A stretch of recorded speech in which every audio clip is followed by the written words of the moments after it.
Bonjour à toutes et à tous et bienvenue sur notre chaîne. Aujourd'hui nous entamons une nouvelle série de vidéos intitulée « Ils ont marqué l'histoire ». Ces vidéos reviendront en moins de 10 minutes sur la vie et le parcours de personnalités emblématiques ayant marqué l'histoire d'une manière ou d'une autre. Ce premier épisode est consacré à Thomas Sankara, une figure incontournable en Afrique dont l'héritage continue d'inspirer des millions de personnes à travers le monde. Découvrons ensemble la vie de cet homme exceptionnel, ses réalisations et son héritage.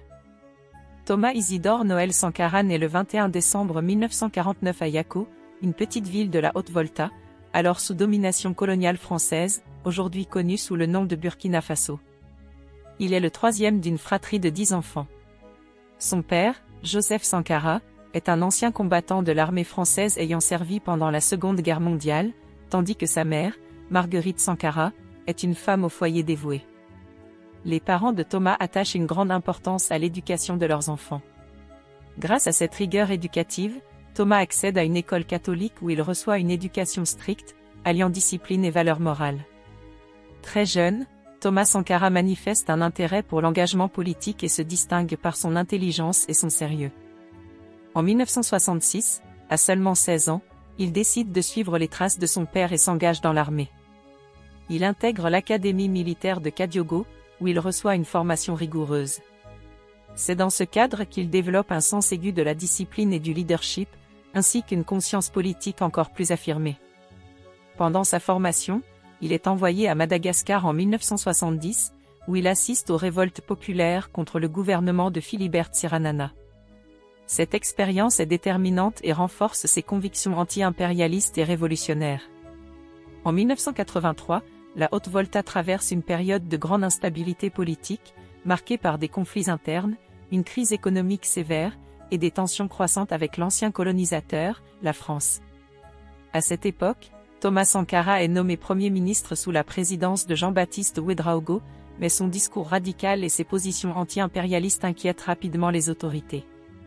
En mai 1983, il est arrêté et emprisonné, ce qui provoque une vague de mécontentement parmi la population et au sein de l'armée. Le 4 août 1983, un groupe de jeunes officiers, fidèles à Sankara et dirigé par son ami de longue date Blaise Compaoré, organise un coup d'État militaire pour le libérer et le placer à la tête de l'État. À seulement 33 ans, Sankara devient le président de la Haute-Volta. Ce coup d'État est largement soutenu par la population, qui voit en Sankara un espoir de changement radical. Une fois au pouvoir, l'une des premières décisions symboliques de Sankara est de rebaptiser le pays Burkina Faso, un nom signifiant « le pays des hommes intègres ». Ce changement de nom n'est pas simplement cosmétique, il reflète la vision de Sankara pour une nation nouvelle, libérée des vestiges de la colonisation et marquée par des valeurs d'intégrité, de travail et de solidarité. Sous son leadership, ce nouveau nom devient le fondement d'un projet national ambitieux visant à transformer profondément la société burkinabé. Sankara souhaite rompre avec les anciennes pratiques de corruption, de clientélisme et de dépendance étrangère qui gangrènent le pays. Le nom, Burkina Faso, incarne cette aspiration à une société où la dignité humaine est au centre de tout, et où chaque citoyen est appelé à contribuer à la construction d'un avenir meilleur. Pendant ces 4 années au pouvoir, Thomas Sankara met en œuvre une série de réformes radicales qui transforment profondément le Burkina Faso et marquent durablement l'histoire du pays. Il lance une vaste campagne de construction d'infrastructures publiques, notamment des écoles, des centres de santé et des hôpitaux dans les zones rurales autrefois négligées. Il fait également construire des routes pour désenclaver les régions reculées, facilitant ainsi l'accès à l'éducation et aux services de santé pour tous.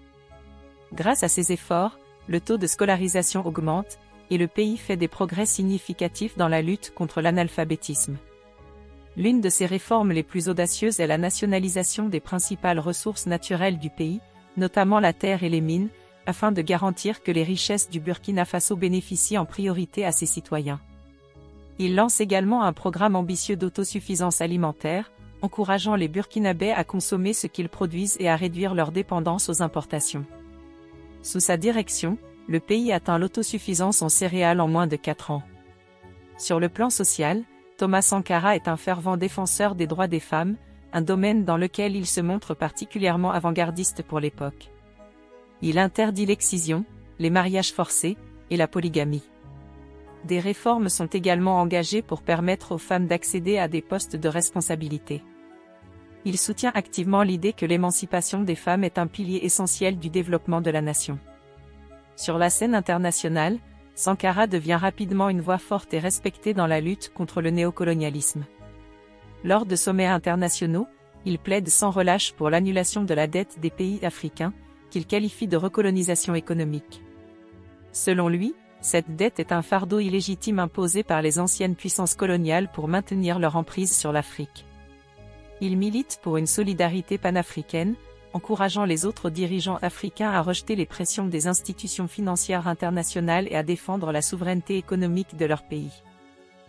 Malgré ses nombreuses réussites, Thomas Sankara se fait de puissants ennemis, tant au niveau national qu'international. Sa volonté inébranlable de bouleverser l'ordre établi, en remettant en question les intérêts des élites locales et en s'opposant aux influences étrangères, lui vaut une opposition croissante. Les réformes radicales qu'il met en place, ainsi que sa politique d'indépendance économique et de lutte contre la corruption, créent des tensions non seulement avec les anciennes puissances coloniales, mais aussi avec certains pays voisins et des acteurs économiques internationaux. Au sein même de son gouvernement, certaines figures commencent à s'inquiéter de la centralisation du pouvoir autour de Sankara et de son approche parfois intransigeante. Les frustrations grandissent parmi ceux qui voient leurs privilèges menacés par les réformes de Sankara. Le 15 octobre 1987, ces tensions culminent tragiquement. Sankara est assassiné lors d'un coup d'État organisé par son ancien ami et bras droit, Blaise Compaoré, avec le soutien de certains intérêts étrangers. Compaoré prend alors le pouvoir, dans les mois qui suivent, commence à démanteler les réformes progressistes de Sankara, rétablissant l'ancien ordre économique et politique. En 2022, un procès historique s'est tenu au Burkina Faso contre Blaise Compaoré, débouchant sur sa condamnation à vie pour attentat à la sûreté de l'État et complicité dans l'assassinat de Thomas Sankara.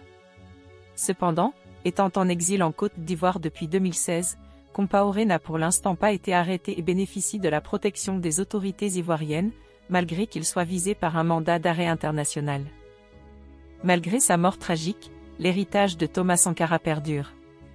Aussi surnommé le Che Guevara africain, il reste un symbole de la lutte pour la justice sociale, l'intégrité et la souveraineté en Afrique.